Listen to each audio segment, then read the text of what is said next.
Hello everyone. So IPMAT Indore 2025 response sheet is out. Let's look at the solution for the short answer section in this video. तो जो पहला question है that is log of this number to the base 3, log of this whole number to the base 3 and log of this number to the base 3 are the first three terms of an arithmetic progression. Then the sum of the next three terms of the progression is what? तो देखो log में जो numbers हैं वो क्या है, x square minus 1 है एक है 2x स्क्वायर प्लस 1 और तीसरा है 6x स्क्वायर प्लस 3। अब हमें पता है अगर नंबर्स जीपी में होते हैं तो उनके लॉग्स एपी में होते हैं, या फिर उल्टा भी बोल सकते हो, लॉग्स एपी में है तो वो जो नंबर्स होंगे वो जीपी में होंगे। तो ये जो तीनों नंबर्स हैं वो ये क्या होंगे, ज्योमेट्रिक प्रोग्रेशन में होंगे। ठीक है, तो लॉग्स में डेली नहीं करना है, अभी सिंपल ये नंबर्स देखते हैं। अब यहाँ पर आप मान लो कि x square is equal to a, तो बेसिकली ये सारे टर्म्स क्या हो गए, पहला टर्म हो गया a माइनस वन, दूसरा टर्म हो गया 2a प्लस वन और तीसरा टर्म हो गया 6 into a plus three. All these three terms are in what, geometric progression. ठीक है, तो भाई जीपी में है तो जीपी का कंसेप्ट लगा लेते हैं। जीपी में है इसका मतलब क्या होगा, the square of the middle term यानी 2a plus one whole square will be equal to a minus one the product of the two adjacent terms, तो a minus one into 6a plus three. ठीक है, तो इसको expand कर लेते हैं, 4a square plus 4a plus one is equal to a into 6a square plus 3a minus 6a minus 3a बन जाएगा, minus one into plus three is minus three, 6a square minus 4a square हो जाएगा 2a square, ये plus 4 इधर जाएगा minus 7a बनेगा, plus 1 इधर जाएगा माइनस 4 इज इक्वल टू 0। ठीक है, ये आ गया।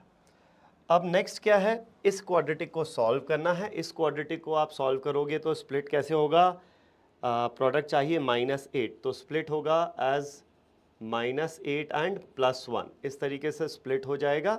तो जो सोल्यूशन आएगा उसके लिए सबसे पहले तो आप साइन चेंज करोगे, तो +8 -1 and divide by the coefficient of a square 2 से।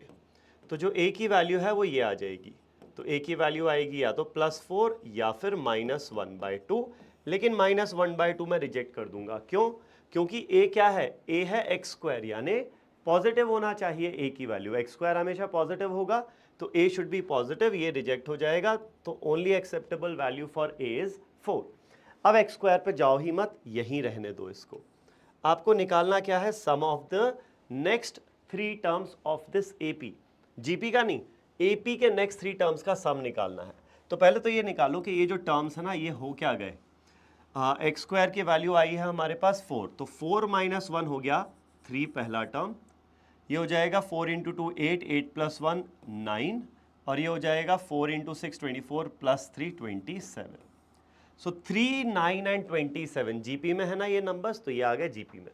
तो जो पहला टर्म है लॉग ऑफ 3 बेस 3 हो गया, लॉग ऑफ 3 बेस 3 क्या हो जाएगा, 1 हो जाएगा। फिर नेक्स्ट टर्म क्या है एपी का, लॉग ऑफ 9 बेस 3। ना लॉग ऑफ 9 बेस 3, लॉग 9 क्या होता है, 3 का स्क्वायर बेस 3, ये 2 बाहर आएगा मल्टीप्लाई होगा, बचेगा लॉग 3 बेस 3 जो कि है 1। तो ये इफेक्टिवली सेकेंड टर्म क्या आ गया, 2 आ गया। तो 1, 2, सेकेंड टर्म आ गया 2। अब एपी का फर्स्ट टर्म 1 है, नेक्स्ट टर्म 2 है, तो थर्ड टर्म 3 होना चाहिए। कॉमन डिफरेंस 1 का हो रहा है, फिगर आउट कर लेते हैं। चलो, थर्ड टर्म 27 है जीपी का, तो ये हो जाएगा लॉग ऑफ 27 बेस 3। अब 27 होता है 3 क्यूब, पावर 3 बाहर आएगा, लॉग 3 बेस 3 बचेगा, तो 3 ही आएगा थर्ड टर्म। तो ये तो आ गए फर्स्ट थ्री टर्म्स। क्वेश्चन आपसे पूछ रहा है क्या भाई, figure out the sum of next three terms. तो नेक्स्ट थ्री टर्म्स क्या हो जाएंगे, 4 5 एंड 6। ये बेसिकली कॉन्सेक्यूटिव नेचुरल नंबर्स हो गए, तो 4 5 6 इनका जो सम है वो कितना आएगा, 15 आ जाएगा। तो इस क्वेश्चन का करेक्ट आंसर क्या हो गया, 15 हो गया। ठीक है, आगे बढ़ते हैं आप नेक्स्ट क्वेश्चन पर। The sum of 21 terms of this sequence is ln a की पावर m अपॉन b की power n, then the value of m plus n is what? चलो ठीक है भाई, आपको दिया हुआ है ln a बाई b। अब इसका बेस कोई भी हो उससे टेंशन नहीं लेना आप, क्योंकि सबका बेस तो सेम ही है, ln a upon b root b। अब देखो b रूट b जो है ये इसको सिंप्लीफाई कर लेते हैं, b into root B. Root B क्या होता है, b की पावर 1/2, तो ये पावर 1 है और ये पावर हाफ है, तो ऐड होगा तो 1 प्लस हाफ हो जाएगा 3/2। तो इफेक्टिवली ये हो गया b की power 3/2 plus third term add करें वो हो जाएगा ln a upon B square plus next term आप देखोगे तो ये हो जाएगा ln a upon B square into b, तो b square into square root of b यानी कि हाफ, बी की पावर हाफ। तो ये दोनों बेस बराबर बेस सेम है तो पावर्स ऐड हो जाएंगी, 2 प्लस हाफ हो जाएगा 5/2, तो ये आ जाएगा b की पावर 5/2। और इस तरीके से कितने टर्म्स ऐड होने हैं, 21 टर्म्स ऐड होने हैं। इन 21 टर्म्स का जो सम आएगा वो आएगा ln a to the power m upon b to the power n। ठीक है, अब मुझे ये पता है कि जब भाई बहुत सारे लॉग के टर्म्स ऐड होते हैं, राइट, तो फिर ये नंबर्स सारे क्या होते हैं, मल्टीप्लाई हो जाते हैं। तो ये हो जाएगा effectively ln a by B into A upon B की power 3/2 into A upon B square into A upon B की पावर 5/2 सो ऑन, सब मल्टीप्लाई होगा। This whole thing is equal to ln a की power m upon b की power n हो जाएगा, right. अब यहाँ पर ln of some number is equal to ln of another number, तो बेसिकली ये जो दोनों नंबर्स हैं ये दोनों बराबर होंगे, बेस तो सेम ही है। ठीक है, बेस क्या है उससे टेंशन मत लेना, बस इतना समझ लो कि बेस नहीं लिखा है तो सेम ही है, बेस 10 हो या e हो उससे टेंशन मत लेना। तो ये नंबर्स दोनों बराबर हो जाएंगे, तो ये हो जाएगा, अब देखो this into this into this, तो a कितनी बार मल्टीप्लाई होगा, देयर आर टोटल 21 टर्म्स, तो a होगा 21 टाइम्स मल्टीप्लाई, तो a की पावर 21 आ जाएगा, इसमें a की पावर कितनी आ जाएगी, 21 आ जाएगा न्यूमरेटर में। अब डिनोमिनेटर में b, सारे ये जो नंबर्स मल्टीप्लाई हो रहे हैं सबका बेस b है, तो पावर सबकी क्या हो जाएंगी, ऐड हो जाएंगी, तो 1 plus 3/2 plus 2 plus 5/2 so on. ठीक है, this is equal to right hand side का नंबर a की पावर m अपॉन b की पावर n। ठीक, चलो ये हो गया। तो अब यहाँ से हमें निकालना क्या था, हमें निकालना है m प्लस n की वैल्यू क्या होगी। तो यहाँ से आपको सीधा सीधा दिख रहा है कि भाई m की वैल्यू तो क्या हो जाएगी, 21 हो जाएगी। a की पावर चाहिए थी तो a की पावर क्या आ रही है, 21 आ रही है, तो the value of m is equal to 21। n की वैल्यू और फिगर आउट करनी है क्या होगी, तो लेट्स सी n की वैल्यू हम कैसे फिगर आउट करेंगे। अब n जो है ना वो यहाँ पे b की पावर होगा, क्या होगा b की power, sum of all these numbers, क्या हो जाएगा वो, चलो चेक करते हैं। तो n हो जाएगा 1 plus 3/2 plus 2 plus 5/2 and so on. अब आपको समझ में आ रहा है ये क्या है, एक AP है, हाफ ऐड होता जा रहा है, 1 plus half is 3/2, 3/2 plus half is 2, 2 plus half is 5/2 and so on. तो ये 21 नंबर्स का सम है, 21 टर्म्स का सम है, तो सम क्या होता है n/2, ठीक है, into 2 times the first term plus n-1 यानी 20 इंटू द कॉमन डिफरेंस जो कि है हाफ। ठीक है, तो ये आ जाएगा हमारे पास 21/2 इंटू, ये हो जाएगा 2 प्लस 10 12, 12/2 इज 6, 6 इंटू 21 इज 126। तो यहाँ से n की वैल्यू कितना आ रही है, 126 आ जाएगी। अब आपको निकालना क्या था, m प्लस n, तो m plus n 21 plus 126 is 147, तो m प्लस n की वैल्यू हमारे पास यहाँ पर आ जाएगी 147। ठीक है, सेकेंड क्वेश्चन हो गया। थर्ड क्वेश्चन पर चलते हैं। चलो, अब यहाँ पर है English exam, maths exam were conducted separately for a class of 120 students, the number of students did not, okay. तो यहाँ पर जब आप पूरा पढ़ लोगे तो यहाँ पर आपको दिया हुआ है कि एक एग्ज़ाम में इंग्लिश और मैथ्स के 2 एग्ज़ाम्स कंडक्ट हुए एक क्लास में। अब कुछ बच्चे इंग्लिश का एग्ज़ाम में अपीयर हुए और कुछ नहीं अपीयर हुए, सिमिलरली मैथ्स में भी कुछ अपीयर हुए कुछ नहीं अपीयर हुए, और जो अपीयर हुए हैं उसमें से कुछ लोग पास हुए हैं और कुछ लोग फेल हुए हैं। तो हम इसके लिए एक टेबल बना लेते हैं for English and for maths exams. तो एक कॉलम में हम प्लॉट करेंगे या लिखेंगे number of students who did not appear, who did not appear, ठीक है। और एक कॉलम में हम लिख लेंगे दो स्टूडेंट्स हु अपीयर्ड। अब जो अपीयर हुए हैं उसमें से भी क्या है, कुछ लोग पास हुए होंगे और कुछ लोग फेल हुए होंगे, ठीक है। ये टेबल बना के हम इसको सॉल्व करेंगे।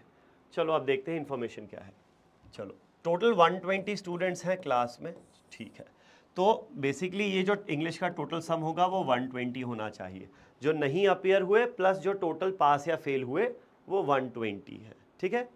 और ये हो जाएंगे 120, ये भी 120। मैथ्स में भी जो अपीयर हुए और जो नहीं अपीयर हुए उसका टोटल सम 120 होना चाहिए, राइट। चलो, the number of students who did not appear for English, who did not appear for English मतलब इस पार्ट की बात कर रहा है, is twice the number of students who did not appear for maths exam, did not appear for math। तो जो आप इंग्लिश में अपीयर नहीं हुए वो डबल है मैथ्स का, तो इसको अगर मैं x मान लेता हूं तो ये हो जाएगा डबल ऑफ x यानी कि 2x, ठीक।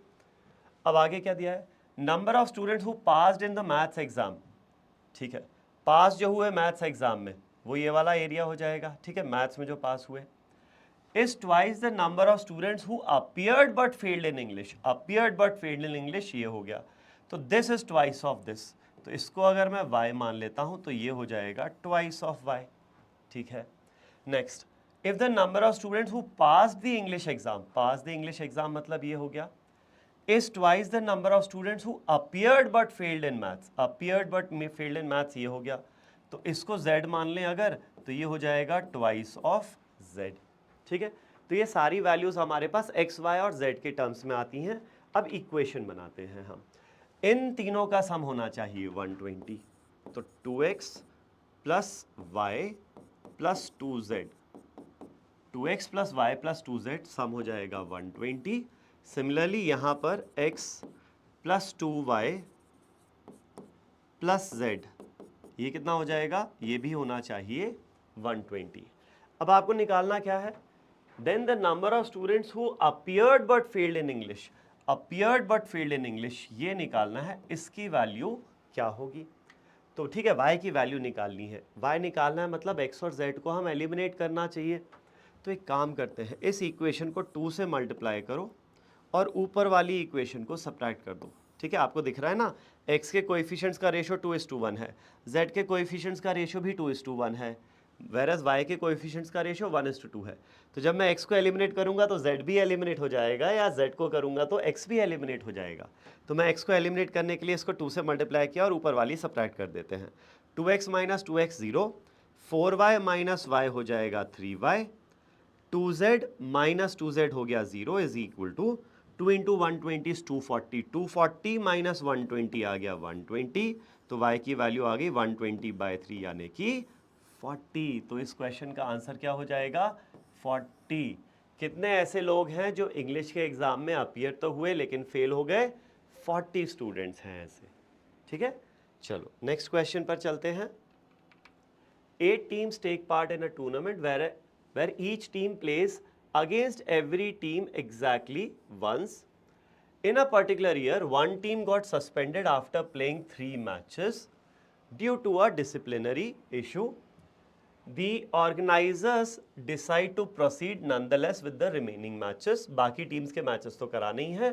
The total number of matches that were played in the tournament that year is what? ठीक है, तो भाई देखो बस एक टीम के कारण दिक्कत है ना, तो इस एक टीम में, अच्छा टोटल 8 टीम्स हैं, there are total 8 teams, therefore each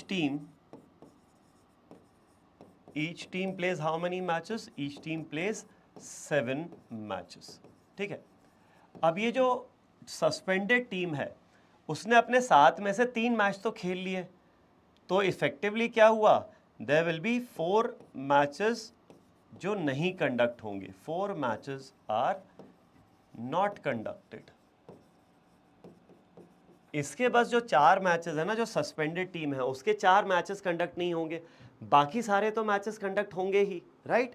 तो इसको सॉल्व करने के लिए आप देखो कि आइडियली अगर कोई मैच सस्पेंड नहीं होता तो टोटल कितने मैचेस होते, हर मैच में 2 टीम खेलेंगी, तो number of matches will be the number of pairs of 2 out of 8 teams.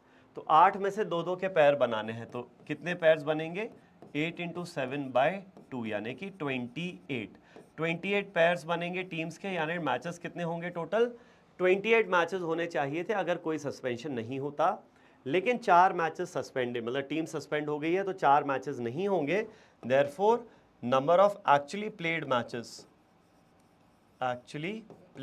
Matches कितना हो जाएगा? ये एक्चुअली प्लेड मैचेस हो जाएगा 28 में से आप 4, ये जो सस्पेंडेड टीम है उसके जो मैचेस नहीं हुए हैं वो हटा दो, तो कितने मैचेस खेले गए टूर्नामेंट में? 24 मैचेस खेले गए हैं टूर्नामेंट में। ठीक है, आगे बढ़ते हैं नेक्स्ट क्वेश्चन पर। चलो, if a is this thing then a cube is this, okay, such that a cube a की power 3 is this, then p plus Q plus r is equal to what? तो यहाँ पर हमें पहले basically a cube निकालना पड़ेगा। a दिया हुआ है तो सबसे पहले हम निकालते हैं a स्क्वायर। ठीक है, a स्क्वायर क्या होगा? 2n 4 1 इंटू और क्रॉस 2n 4 1। ठीक है, तो ये कितना आएगा हमारे पास?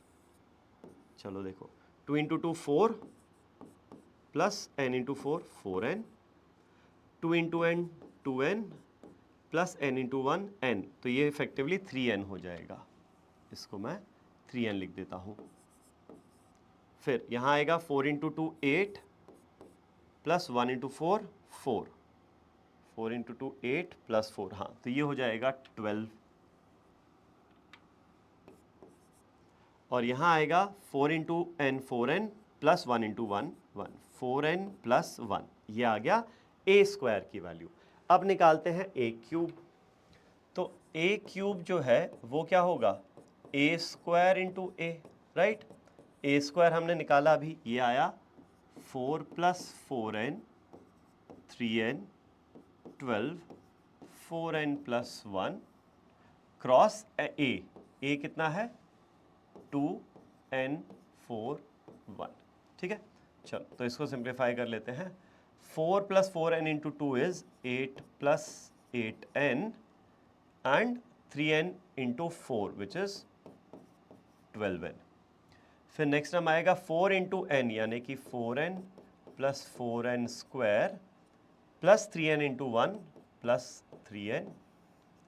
यहाँ आ जाएगा 12 into 2 24 plus 4n plus 1 into 4 which is 16n plus 4, okay, and finally 4, ये आ जाएगा 12 into n 12n plus 4n plus 1 into 1 which is 4n plus 1 हो जाएगा। ठीक है, अब ये आ गया हमारे पास a cube and this is same as this term.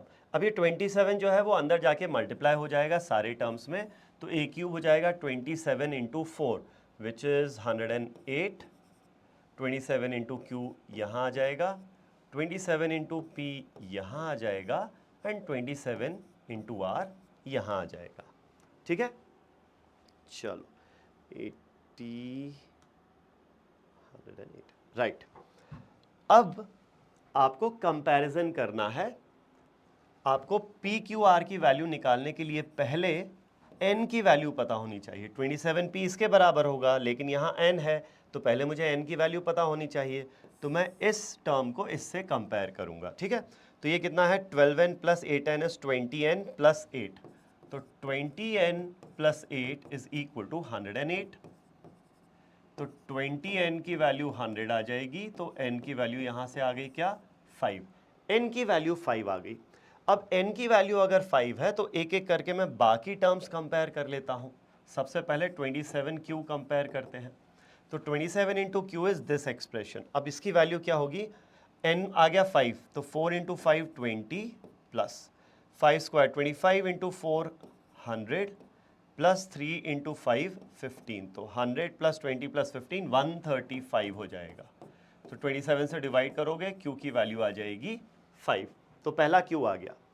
अब देखते हैं 27p को इससे कंपेयर करेंगे, तो यहाँ n की वैल्यू 5 रख दो, 16 इंटू 5 इज 80, 104 प्लस 4 108, तो 27p इज इक्वल टू 108, तो 27 से डिवाइड कर दो, P की वैल्यू आ जाएगी 4 यहाँ पर, ठीक है।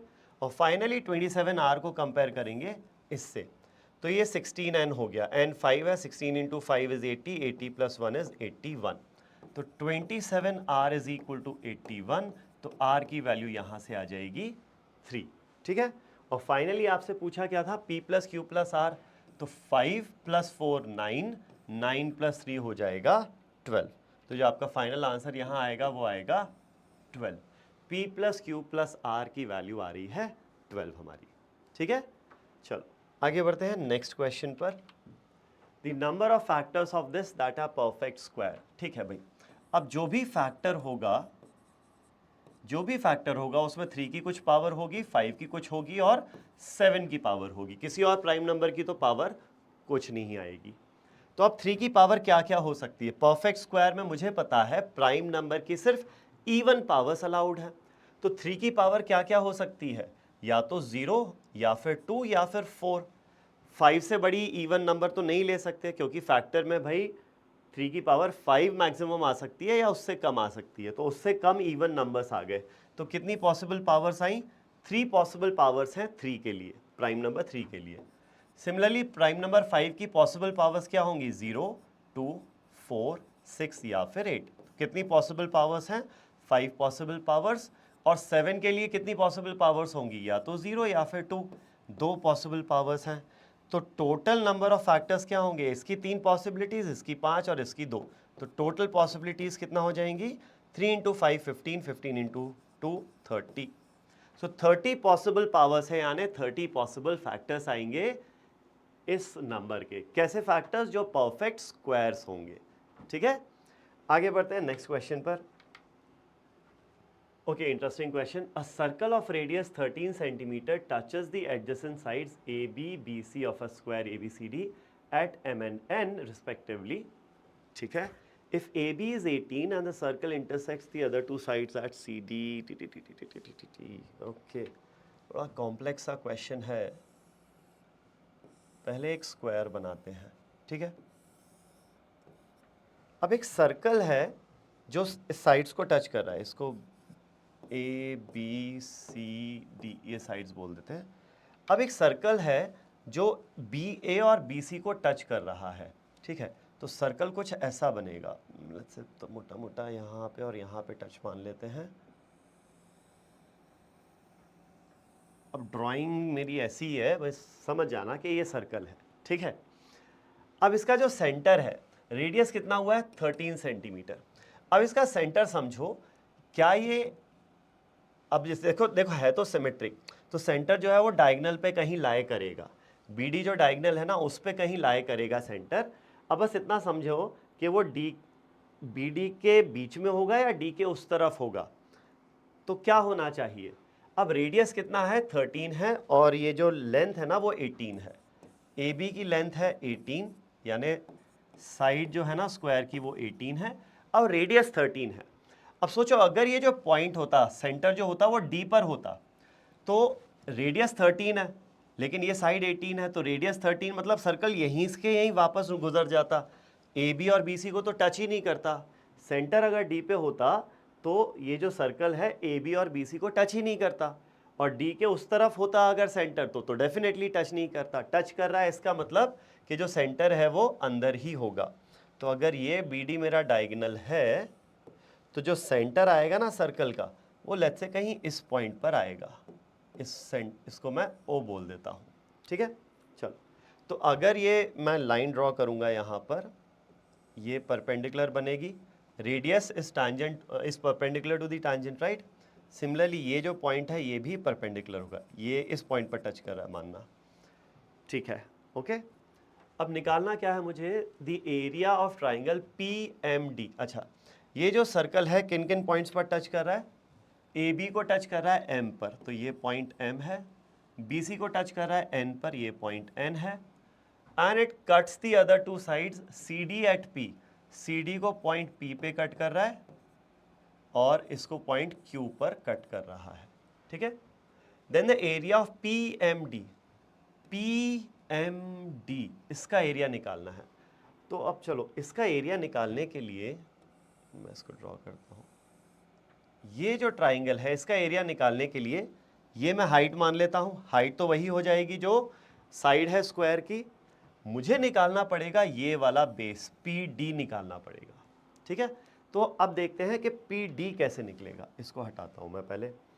पी डी की लेंथ निकालनी है। पी डी की लेंथ क्या होगी? चलो देखो यहाँ पर ये जो है ओ एम, ये रेडियस है 13 सेंटीमीटर। तो बी एन जो है ये भी क्या हो जाएगा 13। ये स्क्वायर बन गया इफेक्टिवली। ये 13 है तो ये साइड क्या हो जाएगा? ये साइड हो जाएगा 5। ओके, अब ओ पी को ज्वाइन कर दो और यहां से एक परपेंडिकुलर ड्रॉप करो। ठीक है, ये 5 है तो ये साइड भी क्या हो जाएगी? 5 हो जाएगी। और ओ पी क्या है? रेडियस ऑफ द सर्कल है तो रेडियस हो गया 13। कूल। अब समझो यहां पर ये जो ट्राइंगल बना, ये राइट ट्राइंगल है। इसमें हाइपोटेन्यूज 13 है, 90 के ऑपोजिट वाली साइड 13 है, एक 5 है। तो पाइथागोरस थ्योरम लगा लो। और नहीं तो अगर पाइथागोरियन ट्रिपलेट याद है तो हमें पता है 5, 12 एंड 13 एक पाइथागोरियन ट्रिपलेट होता है, राइट। तो ये जो साइड है इतना, ये साइड ये कितना हो जाएगा? ये हो जाएगा 12, राइट। तो ओ एन जो है वो रेडियस था 13, उसमें से ये 12 है। तो इतना पार्ट यानी कि ये वाला पार्ट कितना हो जाएगा? 13 माइनस 12, 13 माइनस 12 यानी कि 1 यूनिट आ जाएगा ये।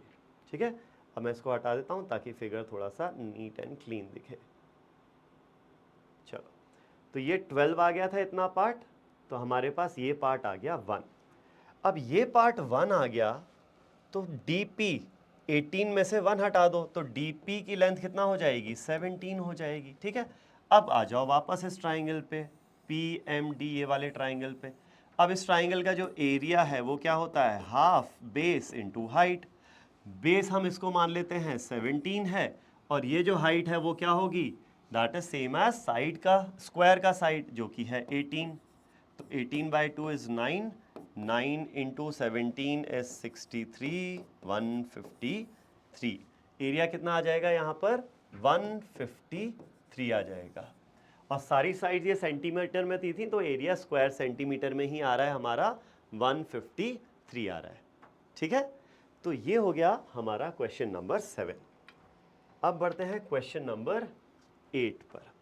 ठीक है, चलो यहाँ पर आपको क्या करना है? Every team has at least 2 members. ठीक है, तो यहाँ पर 5 टीम्स दी हुई हैं A B C D E।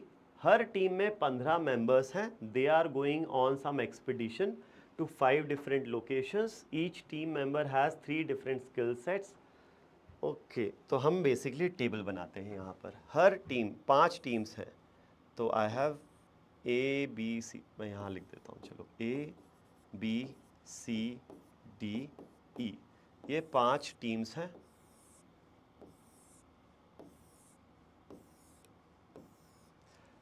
हर टीम में जो मेंबर्स हैं उनके पास 3 स्किल सेट हैं।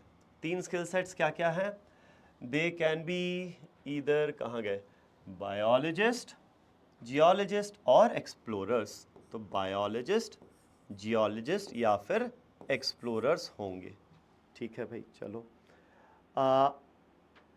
हर टीम में 15 मेंबर्स हैं तो इन तीनों का सम 15, इन तीनों का सम 15, 15, 15, 15 आना चाहिए। तो सम शुड बी 15 तीनों हर टीम के लिए। ठीक है, अब यहाँ जगह नहीं है इसीलिए मैं यहाँ लिख रहा हूँ, दिख रहा है मेरे ख्याल से, है ना। चलो, अब एक चीज़ और दी हुई थी, however the number of members from each skill set varies and each team has only, और each member has only 1 speciality. तो चलो, ऐसा कोई नहीं होगा जो बायोलॉजिस्ट भी है और जियोलॉजिस्ट भी है, तो दैट मेक्स लाइफ ईजी कि इन तीनों का सम 15 ही आना चाहिए, कोई कॉमन तो होगा नहीं, तो वो टेंशन ख़त्म हो गई। अब आते हैं देखने पर कि किस टीम में कितने और किस स्किल सेट के कितने कितने लोग होंगे हर टीम में। पहला, every team has at least 2 members from each of the 3 skill sets. ठीक है भाई। Teams C and D have 6 biologist each. Team C और D में बायोलॉजिस्ट कितने हैं? 6 हैं। हो गया भाई, ठीक है। Team A has 6 geologist. Team A में जियोलॉजिस्ट हैं कितने? 6। ठीक है भाई, ओके, ठीक है। Every team except A has more biologist than explorers. ए को छोड़ के हर टीम में बायोलॉजिस्ट ज़्यादा होंगे एक्सप्लोरर्स से। तो ए में उल्टा होगा, फिर ए में क्या होगा, ए में एक्सप्लोरर्स ज़्यादा रहे होंगे बायोलॉजिस्ट से, बाकी सब जगह बायोलॉजिस्ट ज़्यादा होंगे। चलो इस पॉइंट से अभी तो कुछ नहीं निकलेगा, देखते हैं आगे। फिर आगे, the number of explorers in each team is distinct and decreases in the order of A B C D and E. Explorers की बात कर रहा है, नंबर ऑफ एक्सप्लोरर्स हर टीम में डिस्टिंक्ट है and decreases in the order of A B C, मतलब A में हाईएस्ट होंगे, फिर उससे बी के मुकाबले, ए में ज़्यादा होंगे बी के मुकाबले, बी में ज़्यादा होंगे सी के मुकाबले, सी में ज़्यादा होंगे डी के मुकाबले और डी में ज़्यादा होंगे ई के मुकाबले। ठीक है, तो अब हम स्पेसिफिकली बात करते हैं यहाँ पर इस पॉइंट के बारे में। ठीक है, अब मैं बात करूँ अगर teams A B C D और ई की, I am talking specifically about explorers. ठीक है, अब मुझे पता है ई में कम से कम 2 एक्सप्लोरर्स तो होने ही पड़ेंगे, ये बोला हुआ था ना, every team has at least 2 members from each of the 3 skill sets. तो ये मिनिमम 2 होगा, तो ये मिनिमम 3 होगा, ये मिनिमम 4 होगा, ये मिनिमम 5 होगा और ये मिनिमम 6 हो जाएगा। ठीक है, तो अगर मैं मिनिमम वाले केस लेता हूं तो ये टोटल सम कितना आ रहा है, 6 5 11, 11 और 4 15, 15 और 5 ये आ रहा है 20, टोटल आ रहा है 20। चलो ठीक है। अच्छा, एक चीज और बोली हुई थी, the total number of biologist, geologist and explorers are equal. जितने बायोलॉजिस्ट हैं उतने ही जियोलॉजिस्ट हैं और उतने ही एक्सप्लोरर्स हैं। टोटल लोग कितने हैं, हर टीम में 15 लोग हैं, तो टोटल हैं कितने, 75 लोग हैं। तो इन 75 लोगों में बायोलॉजिस्ट, जियोलॉजिस्ट और एक्सप्लोरर सब बराबर हैं, तो मतलब हर टाइप के कितने कितने लोग होंगे, 25 लोग होंगे। ठीक है, तो टोटल एक्सप्लोरर्स कितने होने चाहिए, 25 होने चाहिए। तो मिनिमम वाला केस कंसिडर करके मेरे पास कितने आ रहे हैं, 20 आ रहे हैं, मतलब मुझे 5 और एक्सप्लोरर्स हैं जो यहाँ फिट करने हैं। ठीक है, अब कैसे फिट कर सकते हैं, अब अगर मैं पहला एक जो एक्सप्लोरर है, 5 एक्स्ट्रा थे ना, उसमें से अगर मैं एक दूं तो मैं इसको दे नहीं सकता, तो वो बराबर हो जाएंगे। या फिर एक्चुअली ऐसा सोचो, डायरेक्टली बताता हूँ, कम से कम एक तो यहाँ दे जाना ही पड़ेगा ना, ए के पास कम से कम एक एक्सप्लोरर तो जाना ही पड़ेगा। इसके पास एक नहीं दोगे तो फिर कहीं और 5 लोग फिट कर नहीं पाओगे, तो इसको कम से कम एक देना पड़ेगा। तो ए की जो नंबर ऑफ एक्सप्लोरर्स होंगे ए में, वो मिनिमम 7 तो होने ही पड़ेंगे, उससे ज़्यादा भी हो सकते हैं लेकिन मिनिमम 7 होने पड़ेंगे। लेकिन क्या उससे ज़्यादा हो सकते हैं, अब आप ये समझो कि भाई ए में 15 लोगों में से 6 तो जियोलॉजिस्ट थे, तो एक्सप्लोरर और बायोलॉजिस्ट मिलाकर टोटल कितने लोग बचे, 15 में से 6 गए, 9 लोग बचे। तो इन दोनों पोजीशंस पे 9 का सम होना चाहिए। अगर मैंने 7 यहाँ रख दिया तो ये 2 हो जाएगा, जो कि मिनिमम रिक्वायर्ड है, हर स्किल सेट के 2 लोग हैं। ये अगर 8 कर दिया तो ये 1 हो जाएगा, तो गड़बड़ हो जाएगी। तो इसका क्या मतलब है, this number has to be at maximum 7, इससे ज़्यादा हो नहीं सकता। 6 रखोगे तो फिर सम टोटल 20 आएगा, 25 आ नहीं पाएगा। So the only possible number of explorers in team A is 7, और ये 7 है, सम टोटल 15 बनाने के लिए इसको फिर 2 होना पड़ेगा।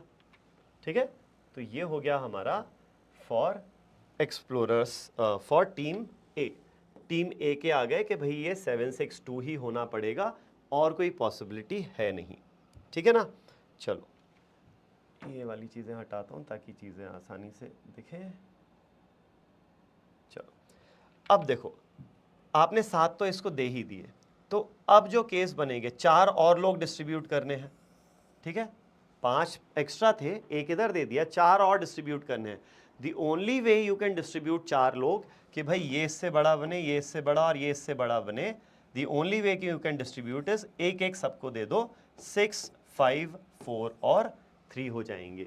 तो टीम बी में एक्सप्लोरर्स हो जाएंगे 6, टीम सी में 5, यहाँ पर 4, यहाँ पर 3, और इन सब का जब आप सम करोगे 7 + 3 10, 6 + 4 10, 10 + 10 20 + 5 25 हो गया। तो आ गया, एक्सप्लोरर्स टोटल 25 हो गए, ठीक है। अब देखो यहाँ पर आते हैं, टीम सी में 15 लोग होने थे, 6 और 5 11, तो बचे 4 जियोलॉजिस्ट होंगे। टीम डी में भी 15 होने थे, 6 और 4 10, तो ये हो जाएंगे हमारे पास 5 यहाँ पर, ठीक है, ये हो गया। अब बचा क्या, जियोलॉजिस्ट बायोलॉजिस्ट टीम बी के और टीम ई के बचे हैं। इनके बारे में कुछ बोला हुआ है क्या? Team C and D have 6 biologist, कम से कम 2-2 लोग तो चाहिए ही चाहिए। अच्छा, ये वाला पॉइंट था, every team except A has more biologist than explorers. एक तो हो गया, ख़त्म करो। बी में बायोलॉजिस्ट ज़्यादा होने चाहिए एक्सप्लोरर्स से, तो ये मिनिमम कितना होना चाहिए, 7 या उससे ज़्यादा हो सकता है, ठीक है। अब ये मिनिमम अगर 7 में मान लूँ तो 6 और 7 मिलाकर होगा 13, तो ये बचेगा फिर 2, तो भाई ये तो मिनिमम 2 होना ही चाहिए था, तो फिर ये 7 से ज़्यादा नहीं हो पाएगा। ये अगर 8 हो गया तो ये 1 हो जाएगा, which is not possible.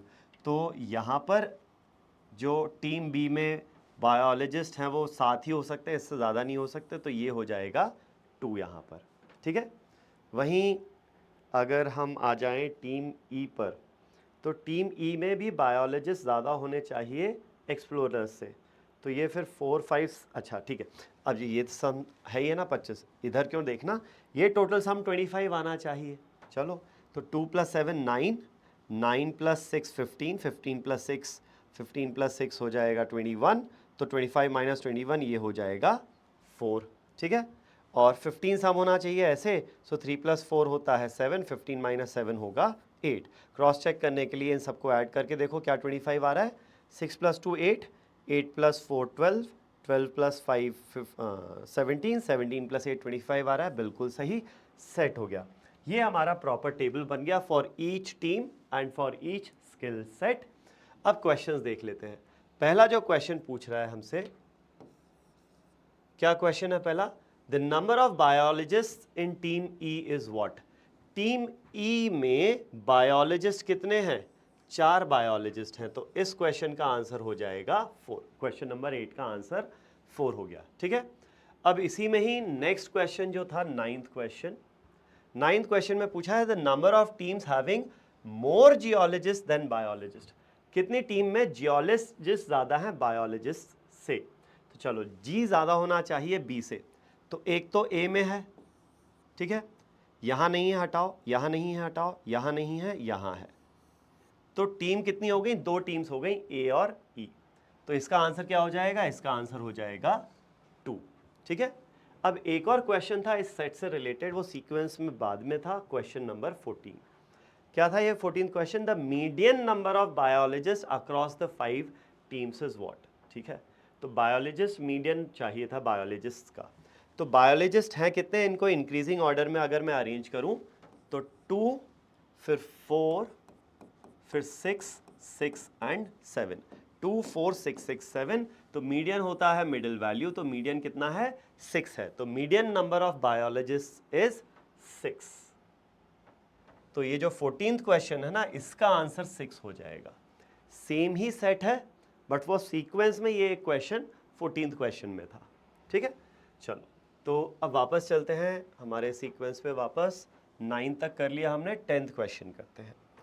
10th question में क्या दिया हुआ है, Monica who is 18 years old, मतलब मोनिका की एज कितना है, 18 ईयर्स है, is 1/3 the age of her father, so this age of Monica is 1/3 the age of father, मतलब फादर की प्रेजेंट एज क्या हो गई, 18 × 3 यानी कि 54 हो जाएगी, ठीक है।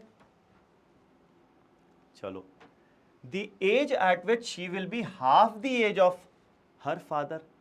अब कुछ टाइम ऐसा होगा ना, कुछ टाइम के बाद, अभी तो क्या है, मोनिका 1/3 है, लेकिन जैसे जैसे इनकी एजेस बढ़ेंगी, मोनिका एक पॉइंट आएगा जब Monica will be just half of her father's age. तो लेट्स से ये पॉइंट कब आएगा, ये पॉइंट आएगा आफ्टर x ईयर्स, ठीक है। तो मोनिका की एज आफ्टर x ईयर्स कितना हो जाएगी, 18 + x हो जाएगी। फादर की एज कितना हो जाएगी, 54 + x हो जाएगी। तो ये जो मोनिका की एज है, this should become half of father's as.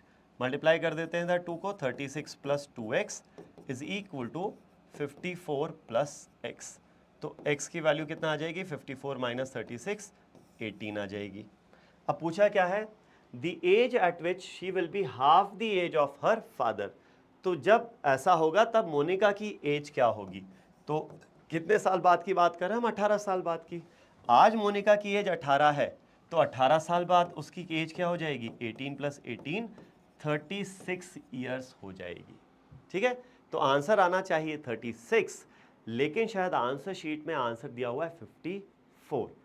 With the language that the question has, जो समझ में आ रहा है वो ये है कि आंसर आना चाहिए 36, तो I think this question will be challenged and the correct answer should be 36। ठीक, आगे बढ़ते हैं नेक्स्ट क्वेश्चन पर। m and n are two positive integers such that 7m plus 11n is 200, then the minimum possible value of m and n is what? ठीक है, चलो तो मैं इसको रीअरेंज करके लिखता हूँ। 7m is equal to 200 minus 11n, तो m की वैल्यू हो जाएगी कितना, 200 माइनस 11n अपॉन 7।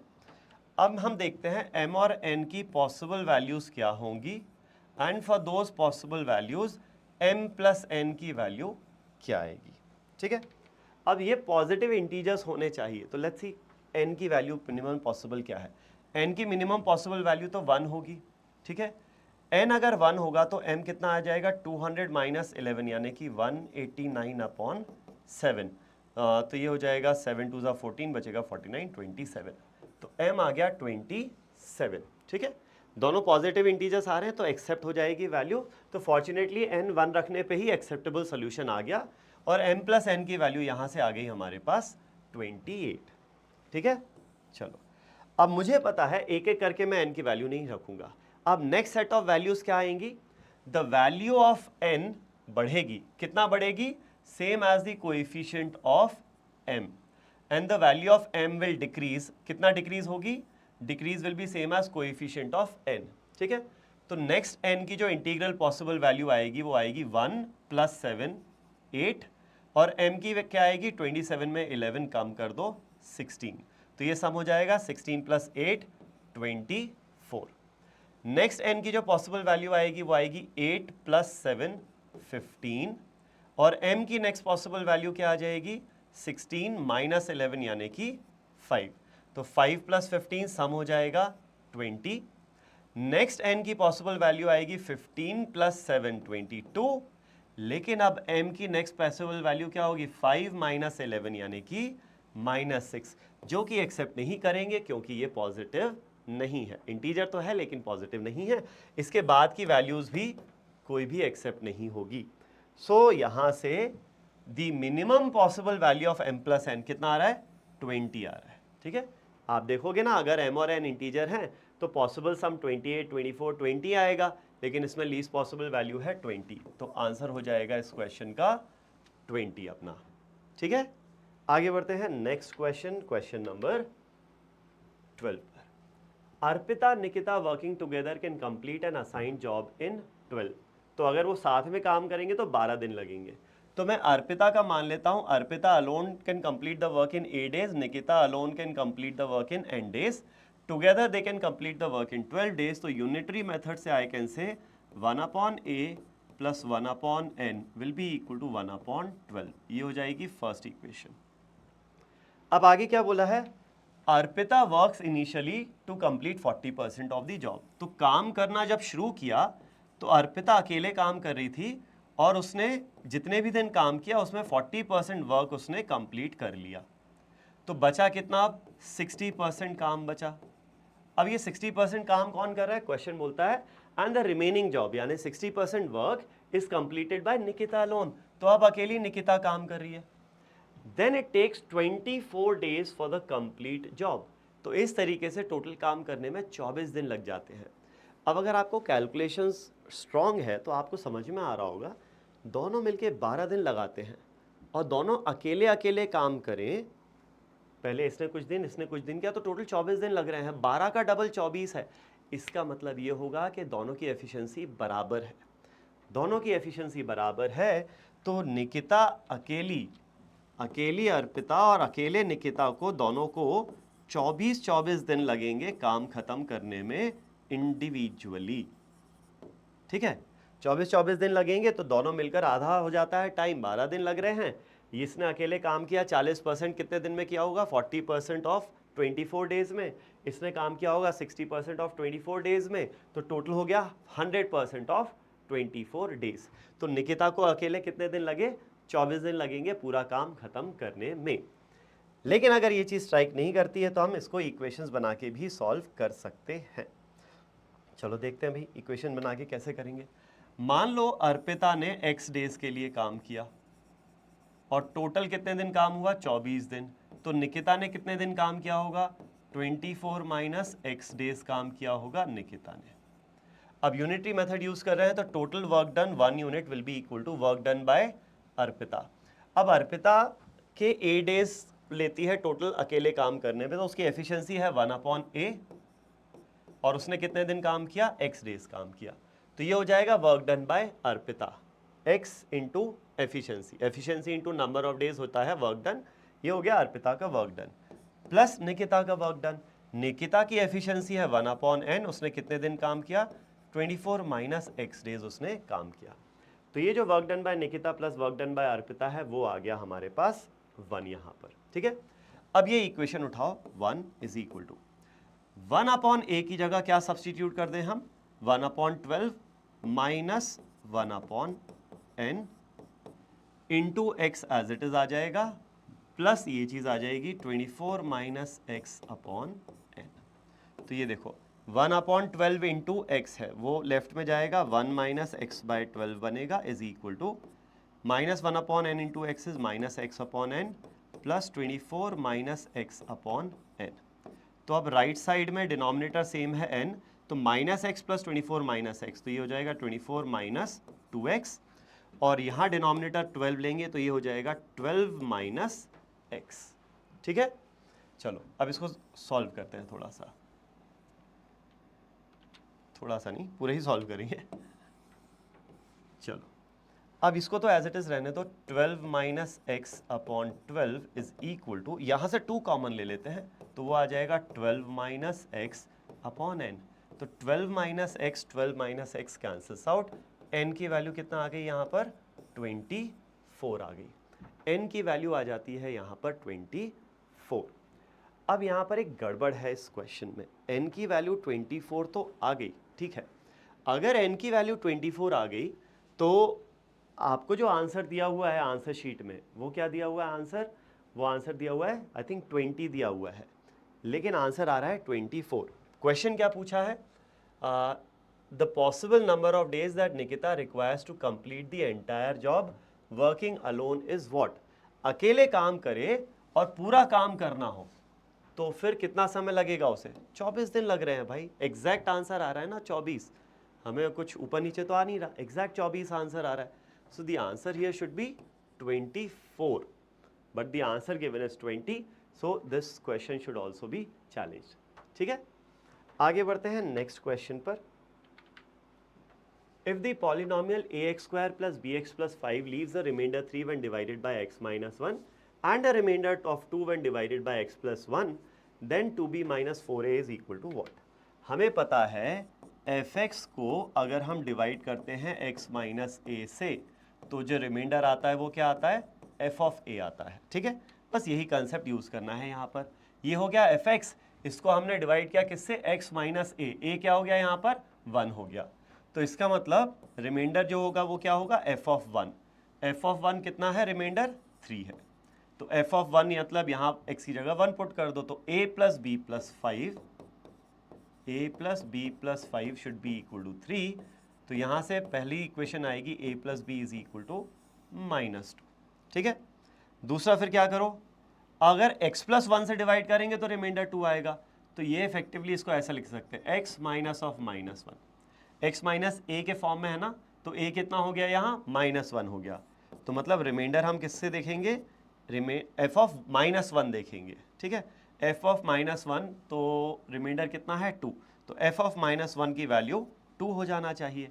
x की जगह -1 पुट कर दो, तो a इंटू -1 का square a, b into -1 is -b plus 5, इसकी वैल्यू कितना होना चाहिए, रिमाइंडर 2 के बराबर। तो a माइनस बी की वैल्यू हो जाएगी -3। ठीक है, ये हो गया हमारे पास। दो इक्वेशन है, दो वेरिएबल्स हैं, इनको अगर हम सॉल्व करेंगे तो a और b की वैल्यूज आ जाएंगी। ऐड कर दो तो 2a इज इक्वल टू -5 आ जाएगा, तो a की वैल्यू -5/2 आ जाएगी। ठीक है, और a की वैल्यू -5/2 आ गई तो +5/2, b की वैल्यू आ जाएगी +1/2। ठीक है, ये हो गया। अब क्वेश्चन क्या पूछा था? क्वेश्चन ये पूछा हुआ है what is the value of 2b - 4a। तो 2b, तो twice of b 1/2 -4 times of a which is -5/2। तो 2 कैंसिल्स आउट, ये हो गया 1, माइनस माइनस बन जाएगा प्लस, 4 2 से जाएगा 2 टाइम्स, 2 × 5 इज 10, 1 + 10 कितना हो गया 11। तो इस क्वेश्चन का आंसर हो जाएगा 11। क्वेश्चन नंबर 13 का आंसर है 11 अपना। ठीक है, ये हो गया 13th क्वेश्चन। 14 तो हमने पहले ही कर लिया था, which was the LR distribution वाला सेट था जो। और अब आते हैं लास्ट क्वेश्चन, क्वेश्चन नंबर 15 पर। हाँ, ये थोड़ा सा डिफिकल्ट क्वेश्चन है। क्या है यहाँ पर? If ABC are 3 distinct natural numbers all less than 100 such that a - b + b - c is equal to c - a। तो ये जो दिया हुआ है ना, a - b + b - c is equal to c - a। अब यार केसेस बना के करोगे ना बहुत लंबा पड़ेगा, केसेस बना के करने से थोड़ा लंबा पड़ेगा, वो भी मैं बताऊंगा। बट ये समझो ये क्या है, ये है a और b में डिफरेंस, ये है b और c में डिफरेंस, ये है c और a का डिफरेंस, पॉजिटिव यानी absolute difference. Then the maximum possible value of b is what. अब a b c है तो नेचुरल नंबर्स लेस देन 100, तो 100 तो हटा ही दो। 100 से छोटे नंबर्स फिर क्या होंगे? 99, 98, 97, 96, 95 एंड सो ऑन। अब आपको b की वैल्यू मैक्सिमम करनी है, तो भाई मैक्सिमम पॉसिबल वैल्यूज अभी एकदम right out of mind without any solving, b की मैक्सिमम वैल्यू मैं क्या सोच सकता हूँ? 99 सोच सकता हूँ। ठीक है, क्या b की वैल्यू 99 हो सकती है? तो मैं ऐसा करता हूँ कि भाई ये जो नंबर्स है ना डिस्टिंक्ट है, तो let me take these 3 numbers 97, 98 और 99। तो मैं डिस्टिंक्ट नंबर्स लेकिन दोनों पास पास के, तीनों नंबर्स आस पास के ही रखता हूँ। क्या ये 3 नंबर्स हो सकते हैं आस पास के? अब ये देखो, ए बी और बी सी का जो डिफरेंस है, इन डिफरेंस का सम सी ए का डिफरेंस है, मतलब सी ए का जो डिफरेंस, अच्छा ये पॉजिटिव नंबर्स है सबसे पहली बात, तो इनका डिफरेंस सी और ए का डिफरेंस होगा, तो सी और ए में डिफरेंस ज्यादा है कंपेयर टू ए बी या फिर बी सी। सी और ए का डिफरेंस ज्यादा है कंपेयर टू ए बी या बी सी, इसका मतलब सी और ए ज्यादा दूर हैं, बी कहीं बीच में होगा। बहुत इंपॉर्टेंट है, केसेस बना के करोगे तो बहुत ज़्यादा टाइम लग जाएगा। बिना केसेस करे अगर हम करें तो सिंपल आप लॉजिक समझो क्या है कि सी और ए का डिफरेंस जो है वो ज़्यादा है बी से ए या बी से सी के डिफरेंस के मुकाबले। That means b is somewhere between a and c, a बड़ा सी छोटा या फिर सी बड़ा ए छोटा, ऐसा ही कुछ होगा। लेकिन जो भी होगा बी जो है वो ए और सी के बीच में होगा। ठीक है, तो अगर मैं ये 3 नंबर्स कंसिडर करता हूं तो भाई बीच वाला नंबर बी होगा, आजू बाजू वाले सी या ए मान लेते हैं। तो अब क्रॉस वेरीफाई करते हैं क्या ऐसा पॉसिबल है, चलो देख लेते हैं। a माइनस बी, तो a माइनस बी यानी a और b का डिफरेंस 1 हो गया, b माइनस सी, b और c का डिफरेंस 1 हो गया, c माइनस ए, c और a का डिफरेंस 2 हो गया, तो 1 + 1 इज इक्वल टू 2 वेरीफाई हो गया भाई। तो b की हाईएस्ट पॉसिबल वैल्यू क्या हो गई? 98 हो गई। 99 तो हो नहीं सकता क्योंकि b तो a और c के बीच में है, सबसे बड़ा तो है नहीं। ठीक है, ना सबसे छोटा होगा ना सबसे बड़ा होगा, b जो है वो c और a के बीच का होगा। ठीक है, तो इस तरीके से आपकी मैक्सिमम वैल्यू 98 आ गई, कुछ भी अपने को सॉल्व नहीं करना पड़ा इस क्वेश्चन में। ठीक है, अगर आपको केस बनाने ही हैं तो केस भी बनाने के लिए ज़रूरत है नहीं, आप ये समझो कि आपको दिया हुआ है a minus b plus b minus c is equal to c minus a. तो अगेन लॉजिक वही है, क्या लॉजिक है? हमें इतना समझ में आता है कि b जो है ना वो a और c के बीच में होगा, क्योंकि a और c का डिफरेंस ज़्यादा है कंपेयर टू बी ए या बी सी का डिफरेंस।